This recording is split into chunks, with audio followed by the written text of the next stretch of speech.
नमस्कार दोस्तों, welcome to the UPSC Times. दोस्तों आज है 17 नवंबर 2025 एंड आज के इस सेशन में हम द हिंदू न्यूज़पेपर की जो भी important news articles and editorials है उनको हम यहाँ डिटेल में स्टैटिक इन्फॉर्मेशन के साथ डिस्कस करेंगे। तो आज के हमारे टॉपिक्स है, फर्स्ट टॉपिक है हमारा मनरेगा से रिलेटेड, सेकंड टॉपिक हमारा पॉक्सो एक्ट से रिलेटेड है, थर्ड टॉपिक हमारा यहाँ पे ट्यूबरक्लोसिस से रिलेटेड है एंड फोर्थ टॉपिक हमारा राइट टू प्राइवेसी के बारे में है। फिफ्थ टॉपिक हमारा यहाँ पे दिल्ली की एयर क्वालिटी के बारे में है एंड लास्ट में हम बात करेंगे फॉरेस्ट राइट एक्ट के बारे में। दोस्तों इन सब टॉपिक्स को हम यहाँ पे डिटेल में वन बाई वन करके डिस्कस करेंगे। बट लेक्चर में आगे बढ़ने से पहले अगर आपको इस सेशन की पीडीएफ चाहिए तो आप टेलीग्राम ओपन करना, उसमें सर्च बॉक्स में टाइप करना द यूपीएससी टाइम्स, आपको ये चैनल मिल जाएगा। वहाँ पे आपको इस सेशन की पीडीएफ मिल जाएगी एंड साथ ही में जो द न्यू न्यूज़पेपर है उसकी पीडीएफ भी आपको यहाँ पे मिल जाएगी। तो चलिए शुरू करते हैं और देखते हैं आज का द न्यू एनालिसिस। अब फर्स्ट टॉपिक है हमारा मनरेगा से related. The Mahatma Gandhi national rural employment guarantee scheme is a government program that guarantees 100 days of wage employment to rural households. It aims to reduce rural poverty by providing work to on local public projects. तो दोस्तों MNREGA basically एक safety net जैसा है। गांव के लोगों को ये मिनिमम 100 डेज का जो है यहाँ पे काम मिलता है। मतलब अगर किसी के पास जॉब नहीं हो, किसी को जॉब नहीं मिल रही हो, तो गवर्नमेंट आपको गारंटीड वर्क देती है ताकि आपकी इनकम यहाँ पे कभी जीरो ना हो। ये गांव की पॉवर्टी कम करने में जो है बहुत इंपॉर्टेंट रोल प्ले करता है। eKYC is an electronic identity verification process using Aadhaar or digital authentication. It ensures that only genuine and eligible beneficiaries receive government benefits. तो यहाँ पे जो है समझ लो कि eKYC एक डिजिटल आईडी चेक जैसा है। जैसे ऑनलाइन वैलेट ओपन करते वक्त आधार वेरीफाई करना पड़ता है, वैसे ही यहाँ भी गवर्नमेंट इंश्योर करती है कि जो है सिर्फ रियल नाम ही जो है, रियल लोगों को यहाँ पे वर्क मिले, जो है यहाँ पे फंड का मिसयूज ना हो एक तरीके से। Deletions remove fake duplicates that migrated or ineligible workers from the database to maintain accuracy of record and prevent misuse of fund. तो मनरेगा से नाम तब हटाया जाता है जब कोई वर्कर शिफ्ट हो जाए या मर चुका हो या फिर डुप्लीकेट एंट्री हो। गवर्नमेंट का लॉजिक होता है कि जो काम नहीं करेगा, जिसका नाम गलत है, उसको लिस्ट में क्यों रखे। अब यहाँ पे जो है एक तरीके से फेयरनेस जो है मेंटेन होनी चाहिए। अब यहाँ पे जो है 10 अक्टूबर से और 14 नवंबर के बीच में जो है 27 लाख जो मनरेगा वर्कर्स है उनके नाम डेटाबेस से हटाए गए और यहाँ पे जो है 10.5 लाख नए लोगों के नाम जोड़े गए इस टाइम पीरियड में। This spike in deletion coincides with government's push for mandatory eKYC to verify all workers for eligibility. तो इसका मतलब जैसे गवर्नमेंट ने बोला कि सबको eKYC करना होगा, तो यहाँ पे जो है बहुत लोगों के नाम डिलीट हो गए यहाँ से। हो सकता है कि वर्कर्स को मतलब यहाँ पे eKYC कंप्लीट ना कर पाए हो, उनके पास नेटवर्क इशू हो या फिर डॉक्यूमेंट्स ना हो या फिर प्रोसेस हो समझ ना पाए हो। इस वजह से जो है यहाँ पे रियल वर्कर्स है उनके नाम भी जो है लिस्ट से बाहर हो सकते हैं।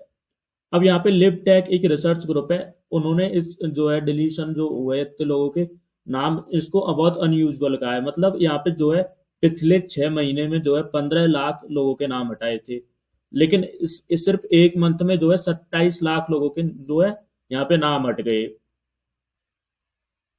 Earlier in the year MNREGA's had 83.6 lakh net additions, but due to mass deletions the number dropped to 66.5 lakh by mid-November, effectively wiping out 17 lakh workers. तो दोस्तों नेट एडिशंस का मतलब है कि कितने नए वर्कर्स लिस्ट में ओवरऑल ऐड हुए। पहले ये नंबर यहाँ पे 83.6 लाख था, पर एक मंथ में यहाँ पे जो है डिलीशन ने इसको 17 लाख यहाँ पे कम कर दिया है। इसका लार्ज स्केल डिलीशन में exclude genuine workers, reducing job access and income security for rural families dependent on मनरेगा। तो यहाँ पे इसका सबसे बड़ा डेंजर मतलब इसके सबसे बड़े नुकसान होता है गरीब वर्कर्स को। यहाँ पे जो मनरेगा पर डिपेंड करते हैं उनका नाम भी गलती से हट सकता है। यहाँ पे समझ लो लिस्ट से नाम गया मतलब उसकी जॉब गई यहाँ पे, और जॉब गई तो मतलब घर का जो है खर्चा रुक जाएगा। एंड जो रूरल फैमिलीज के लिए ये एक बहुत बड़ा एक तरीके से ब्लो हो सकता है। अब सेकंड टॉपिक है हमारा पोक्सो एक्ट के बारे में। The protection of children from sexual offences. POCSO act 2012 is a special law design to protect all children under age of 18 years from sexual offenses. It defines sexual assault, establishes a child-friendly procedures, and ensure speedy trials. तो यहाँ पे POCSO act एक special कानून है जो 18 साल से कम के सारे बच्चों को सेक्सुअल अब्यूज से बचाने के लिए इसको बनाया गया है। इसमें जो क्राइम की क्लियर डेफिनेशन है और कोर्ट को यहाँ पे बच्चों के फ्रेंडली प्रोसीजर जो है फॉलो करने होते हैं ताकि विक्टिम्स यहाँ पे कंफर्टेबल फील करे और जस्टिस फास्ट मिले उनको। The POCSO Act is widely understood to be gender neutral, meaning it applies to both boys and girls as victims, and in principle does not restrict perpetrators to single gender. मतलब यहाँ पे POCSO को gender neutral माना जाता है, यानी victim लड़का हो या लड़की दोनों को प्रोटेक्शन मिलता है और थ्योरेटिकली ऑफेंडर कोई भी जेंडर का यहाँ पे हो सकता है। और एक्ट किसी भी एक जेंडर को यहाँ पे टारगेट नहीं करता बल्कि जो है सेक्सुअल अब्यूज के एक्ट पर जो है फोकस करता है। Section 3 defines that penetrative sexual assault it includes multiple acts such as penile penetration, digital penetration, insertion of objects, or making a child perform such acts on themselves or another person. मतलब यहाँ पे section 3 सिर्फ पहले मतलब जो है penile penetration तक यहाँ पे सीमित नहीं है। इसमें जो है फिंगर से भी पेनिट्रेशन हो या फिर ऑब्जेक्ट्स यूज करना या फिर चाइल्ड से किसी को पेनिट्रेट जो है करवाना ऑल इंक्लूडेड है होते हैं इसमें। मतलब ये डेफिनेशन इतनी वाइड है कि किसी भी जेंडर का ऑफेंडर इस एक्ट को कमिट कर सकता है। Section 13, Clause 1 of the General Clause Act 1897 states that the masculine pronouns like he should be interpreted to include she unless the context clearly indicative or otherwise. मतलब यहाँ पे journal clauses act के हिसाब से अगर कानून में ही लिखा हो तो इसका मतलब सी भी होता है जब तक स्पेसिफिकली यहाँ पे अपोजिट मेंशन ना हो। मतलब पॉक्सो एक्ट में ही लिखा हुआ ऑटोमेटिकली फीमेल यहाँ पे परपेट्रेटर्स को एक्सक्लूड यहाँ पे नहीं करता। Section 63 of the BNS, earlier Section 375 of IPC, is gender specific, stating only a man can commit rape and only a woman can be its victim. This shows that when Parliament intends gender specificity, it writes it clearly. मतलब यहाँ पे BNS का section 63 clearly बोलता है कि rape सिर्फ man commits और women यहाँ पे विक्टिम जो और विक्टिम यहाँ पे जो है वुमेन होती है। यहाँ पार्लियामेंट ने जो है जेंडर स्पेसिफिक जो है लैंग्वेज कंसाइजली यूज की। अगर पॉक्सो में भी जो है यहाँ पे जेंडर स्पेसिफिक इंटेंशन होती तो वैसा ही मतलब यहाँ पे वर्डिंग सेक्शन 3 में भी होता पर वो नहीं है। Recently, the Supreme Court issued notice on a case where a woman has been charged with penetrative sexual assault against a minor boy under Section 3 of the POCSO Act. तो यहाँ पे जो है अभी सुप्रीम कोर्ट ने एक case में notice किया जिसमें एक वुमेन पर यहाँ पे एलिगेशन है कि उसने एक माइनर लड़के के साथ पेनिट्रेटिव सेक्सुअल असॉल्ट किया। कोर्ट को यहाँ पे डिसाइड करना होगा कि ये कि वुमेन को सेक्शन 3 के अंडर प्रोसिक्यूट किया जा सकता है। And the women argue that section 3 applies only to male perpetrators since the law uses pronoun he and therefore she cannot be prosecuted under this provision. तो यहाँ पे अक्यूज वुमेन का यहाँ पे कहना है कि सेक्शन 3 में लिखा है ही लिखा है मतलब तो ये सिर्फ जो है मेल ऑफेंडर पर अप्लाई होता है, इसलिए अकॉर्डिंग टू पोक्सो का ये मतलब जो है सेक्शन उस पर लागू नहीं हो सकता। Experts argue that POCSO is gender neutral both interpretation and legislative intent. The use of he cannot be taken literally because of the General Clauses Act. मतलब यहाँ पे कानून के एक्सपर्ट्स बोल रहे हैं कि पॉक्सो का पूरा स्ट्रक्चर ही जेंडर यहाँ पे न्यूट्रल है, ही लिखा गया है, पर जनरल क्लॉजेज एक्ट ऑटोमेटिकली उसमें सी इंक्लूड कर देता है, इसलिए फीमेल ऑफेंडर्स को भी जो है प्रोसिक्यूट यहाँ पे किया जा सकता है। Multiple official statements, including written answer by Ministry of Women and Child Development 2019 and 2024, and the 2019 amendment will confirm that POCSO is intended to be gender neutral। तो यहाँ पे गवर्नमेंट ने लोकसभा और राज्यसभा में बार बार लिखित जवाब में ये कंफर्म किया है कि पोक्सो जेंडर न्यूट्रल एक्ट है। 2019 में जो है अमेंडमेंट बिल में भी जो है क्लियरली मेंशन है कि मतलब लॉ बनाते वक्त पार्लियामेंट का क्लियर इंटेंशन जेंडर न्यूट्रलिटी ही था।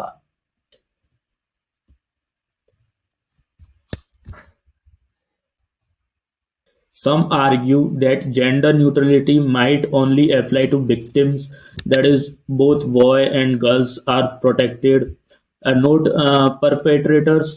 But this reading contradicts parliamentary intent and statutory interpretation rules।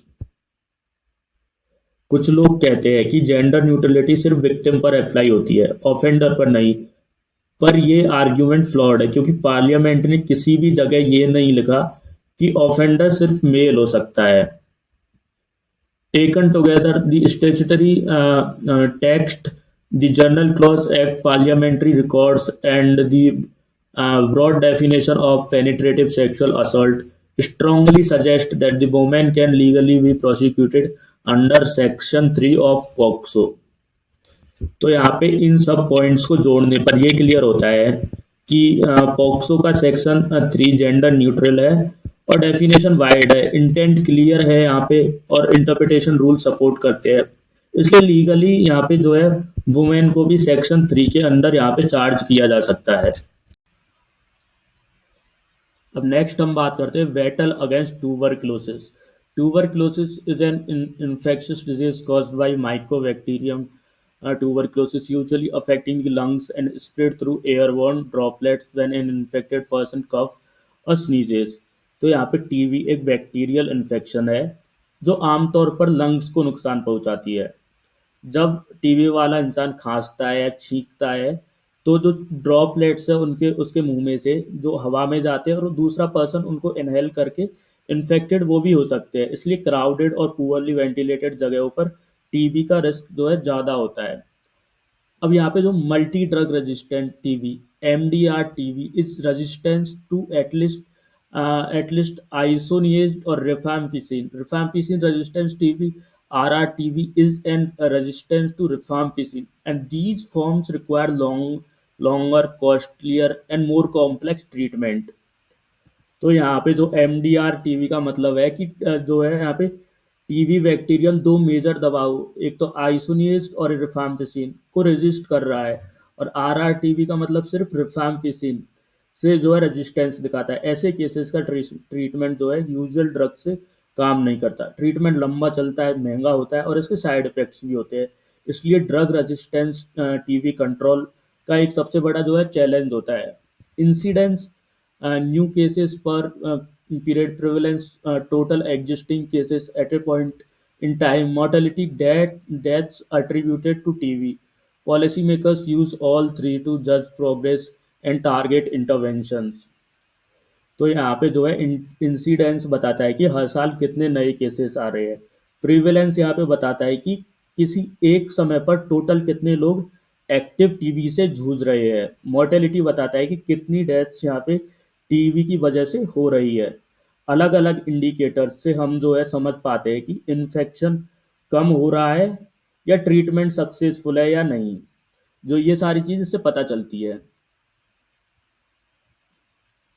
India recorded 21% decline in the TB incidence from 237 per lakh in 2015 to 187 per lakh in uh, 2024, is much faster fall than global decline about 12%।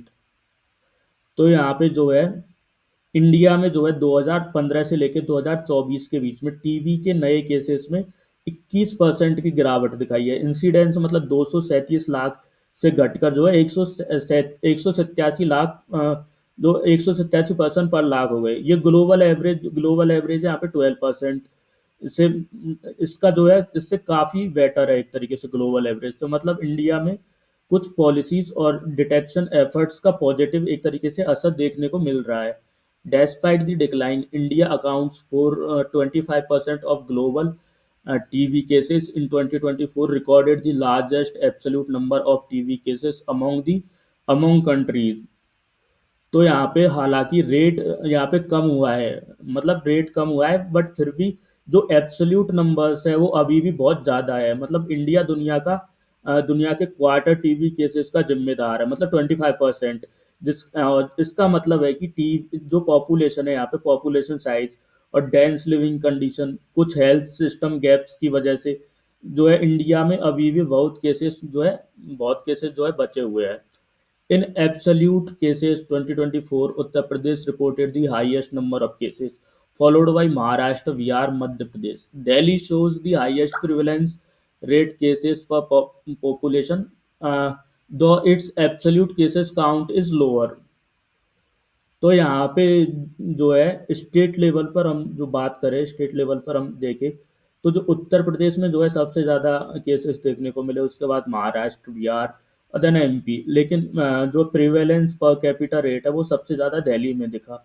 मतलब दिल्ली में population adjusted burden high है, शायद urban crowding और detection practices का effort. इसलिए जो policy को state specific priorities से डिज़ाइन यहाँ पे करना जो है बहुत ज़रूरी है। India recorded the highest number of MDR-RR-TB cases in 2024, accounting for about 32% of global MDR-RR-TB cases, a concerning uh, concentration for resistance disease। तो यहाँ पे ड्रग रेसिस्टेंस टीबी में इंडिया का जो है भाग बहुत बड़ा है एक तरीके से। 2024 में इंडिया ने ग्लोबल MDR-RR टीबी केसेस का जो है लगभग 32% रिपोर्ट किया। ये इस बात का जो है साइन है कि diagnosis, coverage, treatment, adherence and drug supply system पे फोकस करना ज़रूरी है, क्योंकि रेजिस्टेंस यहाँ पे टीबी का मैनेजमेंट जो है कॉम्प्लेक्स होता है, एक तो एक एक्सपेंसिव होता है बहुत ज़्यादा।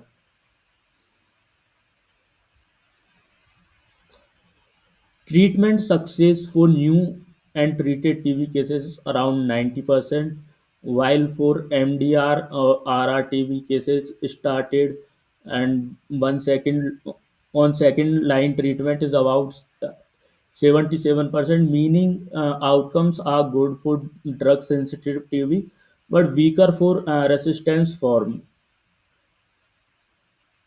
तो यहाँ पे जो है जनरल टीबी पेशेंट पे ट्रीटमेंट यहाँ पे सक्सेस करीब जो है 90% है।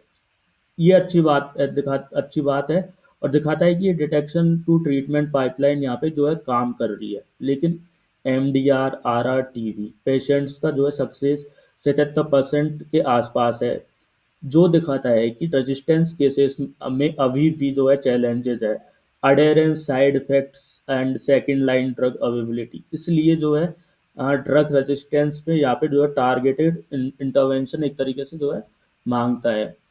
India's TB mortality fell from 28 deaths per lakh in 2015 uh, and to 21 lakh in 2024. Yet this remains more than three times of the government's estimation target, much lower than of 2025. So India has missed its self set of 2025 elimination goal। तो यहाँ पे जो है TB से होने वाली मौत 2015 में 2024 के बीच में 28 से जो है 21 तक जो है गिरी। इम्प्रूवमेंट है और इसने जो है मिलियंस ऑफ लाइव्स को बचाया भी है, लेकिन ये अभी भी बहुत ज़्यादा है कंपेयर टू गवर्नमेंट का टारगेट, जो एलिमिनेशन के लिए जो है काफ़ी कम नंबर चाहता है। इंडिया ने 2025 का अपना टारगेट पूरा नहीं किया अभी तक। इसका मतलब है कि ज़्यादा तेज़ी से जो है और टारगेटेड मीजर्स यहाँ पे जो है चाहिए। Factors helping progress includes wider use of molecular diagnosis and rapid resistance testing, AI and other advanced tools for case finding, nutrition support programs, schemes for drug resistant TB, and newer drug uh, जो है regimes such as BP, ALM, and these combined measures help detection, a timeline for treatment, and improve outcomes.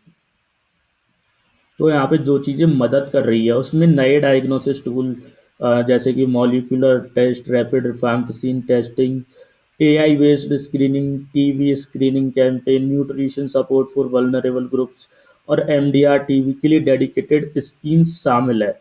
नए TB regimes जैसे कि BPA LM ने भी complex यहाँ पे resistance जो है केसेस में ट्रीटमेंट बेहतर बनाया। इन सब ने मिलाकर जो है डिटेक्शन बढ़ाई और कुछ मोर्टेलिटी कम करने में भी जो है यहाँ पे help milli.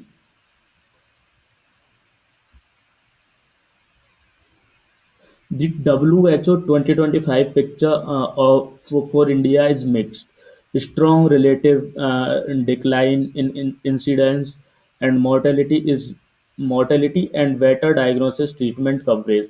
But India still carries a disproportionate share of global TB, MDR TB, and has missed its elimination timeline. Therefore, intensified state-targeted action on prevention, resistance control, on nutrition, and sustained financing is essential. तो basically यहाँ पे ये बोला जा रहा है कि India ने काफ़ी प्रोग्रेस दिखाई है, इंसिडेंस और मोर्टेलिटी दोनों गिरे हैं यहाँ पे, लेकिन एब्सोल्यूट बर्डन अभी भी बहुत ज़्यादा है और ड्रग रेजिस्टेंस एक बड़ा खतरा बना हुआ है। इसलिए अब ज़्यादा फोकस्ड और state wise strategy, nutrition programme, resistance surveillance और जो है सस्टेनेबल फंडिंग यहाँ पे बहुत ज़रूरी है, ताकि जो एलिमिनेशन के गोल्स है उनको दोबारा जो है रियलिस्टिक रोड मैप से जो है यहाँ पे चेज किया जा सके।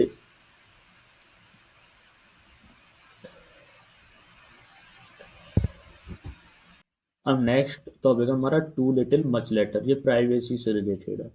The supreme court's 2017 judgment Puttaswamy case recognized privacy as a fundamental right under Article 21, forming the constitutional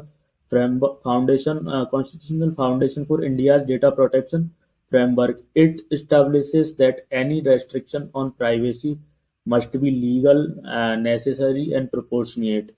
तो यहाँ पे 2017 के पुट्टुस्वामी जजमेंट ने प्राइवेसी को एक बेसिक फंडामेंटल राइट जो है बना दिया था, डिक्लेयर किया था एक तरीके से। मतलब सरकार या प्राइवेट कंपनी किसी भी सिटीजन का डेटा जो बिना क्लियर रीजन या लॉ और प्रोपोर्शनेट एक्शन के हैंडल नहीं कर सकती। ये जजमेंट इंडिया के फ्यूचर डेटा प्रोटेक्शन लॉज का एक बेस बना, जिससे कि मतलब सिटीजन का पर्सनल इंफॉर्मेशन का यहाँ पे मिसयूज होने से प्रोटेक्ट यहाँ पे किया जा सके। और दी 2023 digital personal data protection act simplified earlier draft by reducing complexity and retaining core protections like consent-based processing, data accuracy, user rights. It aimed to create more practical and implementable law. तो यहाँ पे DPDP act 2023 ने जो 2018 के draft को जो काफ़ी simple बना दिया, एक तरीके से कम डेफिनेशंस, कम कैटेगरीज और ज़्यादा स्ट्रेट फॉरवर्ड रूल्स। यूज़र का यहाँ पे कंसेंट, डेटा का सही होना और डेटा यहाँ पे डिलीट अपडेट करने का राइट जैसे फीचर्स यहाँ पे लॉ का जो कोर पार्ट बन गए। एक तरीके से सरकार चाहती थी कि लॉ प्रैक्टिकल हो यहाँ पे, जिससे कंपनीज भी फॉलो कर सके और जो है सिटीजन्स को भी एक तरीके से यहाँ पे जो है प्रोटेक्शन मिल सके। However, this simplification came with trade-off, and this acts give a broad exemption to government bodies, weaken the data protection board's autonomy, and amends the RTI Act in a way that limits transparency, reducing public access to information. तो यहाँ पे इस law को simple बनाने का side effect ये हुआ कि जो गवर्नमेंट डिपार्टमेंट्स को यहाँ पे बहुत ज़्यादा फ्रीडम मिल गई एक तरीके से डेटा को हैंडल करने की, बिना स्ट्रिक्ट यहाँ पे चेक्स के। एंड डेटा प्रोटेक्शन बोर्ड भी यहाँ पे फुली इंडिपेंडेंट नहीं बनाया गया, जिससे कि जो अकाउंटेबिलिटी है वो कम हो जाती है। साथ ही जो आरटीआई एक्ट में भी यहाँ पे चेंजेस किए गए, जिससे जो है सरकारी इंफॉर्मेशन तक यहाँ पे जो है एक्सेस जो है मुश्किल हो जाएगी एक तरीके से। जो और 20 सालों का जो ट्रांसपेरेंसी प्रोग्रेस है एक तरीके से, वो है जो वो यहाँ पे पीछे चला जाता है एक तरीके से। A major concern is the lack of institutional independence, and Data Protection Board of India is function under the Ministry of Electronics and IT, raising doubt about the ability to act impartially, especially while regulating the government itself. तो सबसे बड़ी problem ये है कि data protection board independent body यहाँ पे नहीं है, ये डायरेक्टली आईटी मिनिस्ट्री के अंडर काम करेगा जो खुद गवर्नमेंट का पार्ट है।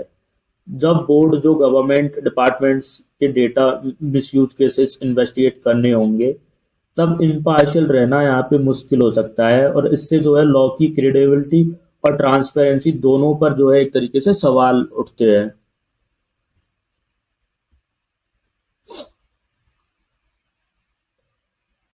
नेक्स्ट हम बात करते हैं दिल्ली की एयर क्वालिटी के बारे में।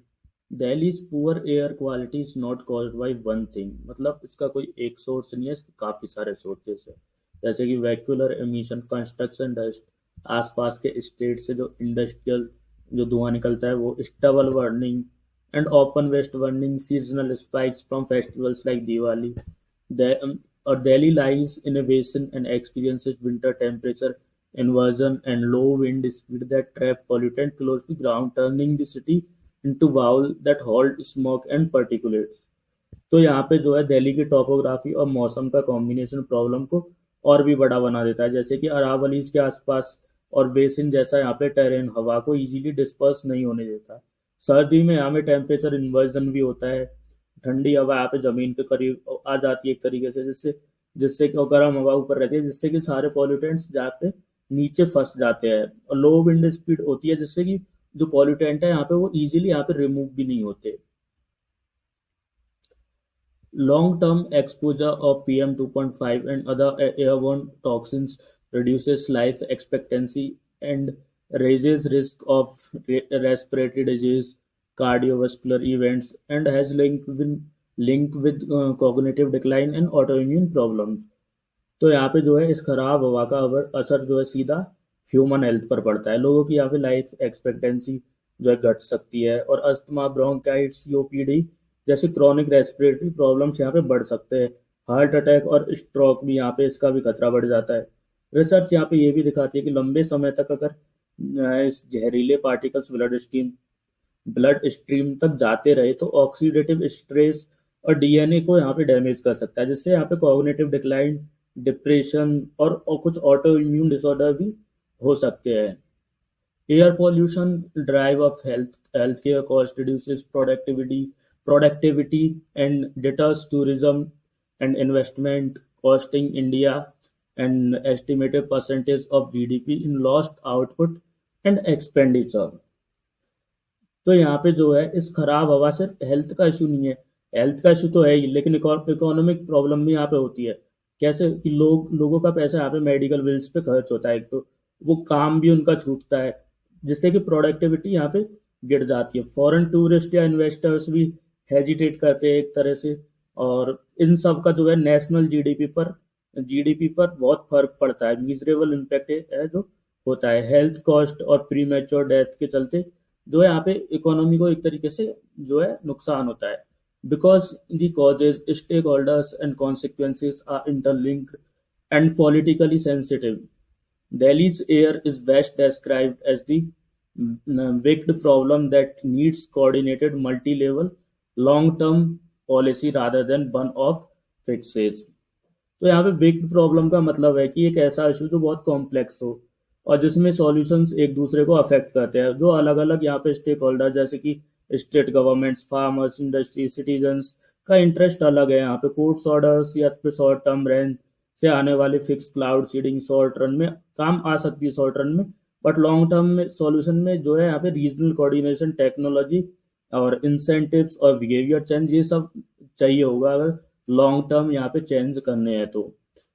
And this year, recent weeks, Delhi has again seen AQI climb to the severe range, promoting school shutdown, graph activation, and public worry. Prominent figures like Shashi Tharoor have been vocal about the crisis। तो यहाँ पे जो है आज आजकल दिवाली के बाद नवंबर में जो है यहाँ पे AQI बहुत ज़्यादा सीवियर तक पहुंच गया दिल्ली का, जिससे कि जो है स्कूल्स, गवर्नमेंट ऑफिसेस ये सब बंद हो गए। लोगों के यहाँ पे पब्लिक रूटीन पर असर पड़ा एक तरीके से। लोगों ने यहाँ पे सोशल मीडिया पर कंसर्न दिखाया। कुछ लीडर्स ने भी इसके बारे में बोला यहाँ पे, लाइक शशि थरूर। यहाँ पे commentators and the article argue that rare political alignment, same party governing Delhi and neighboring state, and could ease inter-state coordination and enable a joint clean air mission if the political will exist। तो यहाँ पे बोला जा रहा है कि article ये point कर रहा है यहाँ पे कि दिल्ली में एंड जो आसपास के स्टेट है वहाँ पे सेम पॉलिटिकल पार्टी गवर्न कर रही है एक तरीके से। तो यहाँ पे पॉलिसी जो है, पॉलिसीज को अलाइन कर सकते हैं, मतलब एक जैसी इन्फोर्समेंट यहाँ पे कोऑर्डिनेट थोड़ा आसान हो सकता है। एंड मतलब बॉर्डर्स पर जुरिस्डिक्शनल फाइट्स यहाँ पे कम हो सकती है, और जो जॉइंट स्टेप्स फास्टली लिए जा सकते हैं। लेकिन सब कुछ यहाँ पे पॉलिटिकल विल पर जो है डिपेंड करता है। Authorities and institutions often resort to emergency measures, cloud seeding for rain, and expanding rare use of air purifier, invoking grave stays. And while investment is top, systemic fixes, strict enforcement, transit electrification, industry relocation, and remain insufficient। तो यहाँ पे जो है जब AQI बहुत बढ़ता है तो गवर्नमेंट यहाँ पे इमरजेंसी टूल निकाल लेती है, जैसे कि रेन सीडिंग करवाना, ग्रेफ इम्प्लीमेंट करना, पार्किंग फी बढ़ाना, एयर प्यूरिफाई यहाँ पे खरीदना, जो यहाँ पे शॉर्ट टर्म में रिलीफ देते हैं। लेकिन लॉन्ग टर्म में पब्लिक ट्रांसपोर्ट को यहाँ पे इलेक्ट्रीफाई करना, एक तरीके से पॉल्यूटिंग इंडस्ट्रीज को यहाँ पे दूसरी जगह शिफ्ट करवाना, कंस्ट्रक्शन डस्ट को कंट्रोल करना, कुछ रूल्स यहाँ पे इन्फोर्स करना, फार्मर्स के लिए जो है अल्टरनेटिव्स देना, जिससे कि जो है ये सब काम जो है स्टडी फंडिंग और इन्फोर्समेंट मांगते हैं, जो कि मतलब जो अभी जो है कम हो रहे हैं एक तरीके से। The article points to successful measures used abroad like London, Los Angeles, and waging multi-year industrial and coal vents, all combining regulations and tech and regional coordination to cut PM 2.5। अब नेक्स्ट टॉपिक है हमारा आज का forest rights act. The FRA Act 2006 recognizes the customary rights of forest-dwelling communities and aims to correct historical injustices by recognizing community forest rights and giving Gram Sabha's authority। तो यहाँ पे FRA 2006 का main मकसद ये था कि आदिवासी और forest dwelling communities को पुराने रीति रिवाजों और जमीनी हक को लीगल स्टेटस यहाँ पे मिल सके। इसमें जो है CFR मतलब कम्युनिटी फॉरेस्ट राइट्स को जो एक तरीके से रिकॉग्नाइज करके यहाँ पे ग्राम सभा को जो है पावर एक तरीके से दी गई। Under FCA diversion of forest and land and non forest use like mining requires clearance since FRA settled forest rights and gram sabha consent are legal preconditions for diversion। अब यहाँ पे FCA 1980s के अंदर अगर कोई forest land industry या mining के लिए चाहिए तो सेंट्रल प्रोसीजर फॉलो करने पड़ते हैं। 2009 के बाद FRA के बाद यहाँ पे प्रैक्टिस ये बनी कि फॉरेस्ट डाइवर्जन तभी हो सकता है जब पहले यहाँ पे फॉरेस्ट राइट सेटल किए गए हो और अफेक्टेड ग्राम सभा को यहाँ पे इन्फॉर्म हो या उनसे कंसेंट हो। मतलब ग्राम सभा को यहाँ पे एंड बता के और समझा के जो है एक तरीके से परमिशन यहाँ पे लेनी पड़ती है। तो दोस्तों आज का द हिंदू एनालिसिस यहीं समाप्त होता है। उम्मीद है आपको ये सेशन इन्फॉर्मेटिव लगा होगा। अगर आपको ये डिस्कशन पसंद आया हो तो please do like share and subscribe this channel. Thank you so much for watching this video.